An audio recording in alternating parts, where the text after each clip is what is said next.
కంటి అద్దాల నుండి శాశ్వత విముక్తి పొందండి. లాసిక్ సర్జరీ 14,000 మాత్రమే. వివరాలకు సంప్రదించండి. జనసేన పార్టీ విజయోత్సవ సంబరాలకి సిద్ధమవుతుంది.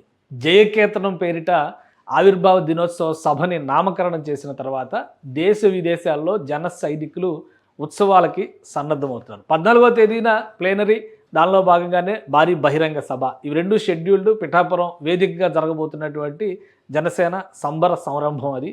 అలానే అధికారంలోకి వచ్చిన తర్వాత మొదటిసారి ఈ సభ జరుగుతుండటంతో పార్టీ శ్రేణుల్లో కూడా ఉత్సాహం ఉంది, నాయకత్వంలో కూడా అదే స్థాయి జోరు కనిపిస్తుంది. విస్తారమైనటువంటి ఏర్పాట్లు చేయడంతో పాటు విదేశాల్లో ఉన్నటువంటి జనసేన విభాగాలన్నీ కూడా ఈ వేడుకల నిర్వహణకి సిద్ధమవుతున్నాయి. 15వ తేదీన దేశ విదేశాల్లో ఆస్ట్రేలియా, అమెరికా, అలానే గల్ఫ్, యూకే, యూరోప్, ఇలా దేశాల పరంగా ఉన్నటువంటి జనసేన విభాగాలన్నీ కూడా ప్రత్యేకమైనటువంటి కాలర్ ఎగరేద్దాం, విజయోత్సవ సంరంభాన్ని చూపిద్దాం అనేటువంటి సందడిని నమోదు చేస్తున్నాయి. వీటికి అధికారికంగా పార్టీ తరపు నుంచి మద్దతు కూడా ఉండడంతో నాగబాబు ప్రత్యేకంగా ఇప్పుడు కాబోయేటువంటి ఎమ్మెల్సీ నాగబాబు ఈ కార్యక్రమాలన్నింటినీ ప్రత్యేకంగా పర్యవేక్షిస్తున్నారు. 14వ తేదీన పిఠాపురంలో సంరంభం ఉంటుంది.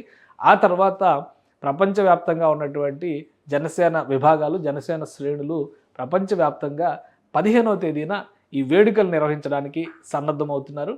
అలానే వీరందరూ కూడా ఆశిస్తున్నది పవన్ కళ్యాణ్ ఇచ్చేటువంటి మెసేజ్ ఏ విధంగా ఉండబోతుంది. పవన్ కళ్యాణ్ ఈ వేదిక ద్వారా ఇచ్చేటువంటి మెసేజ్ పార్టీ భవిష్యత్తుకి దిశానిర్దేశం చేస్తుందనేటువంటి సంకేతాలు ఉండడం, నాయకత్వం కూడా అదే రీతిలో మాట్లాడుతుండడంతో పవన్ కళ్యాణ్ స్పీచ్ని బట్టి వేడుకల స్థాయిని, హీట్ని పెంచేటువంటి అవకాశాలు కనిపిస్తున్నాయి.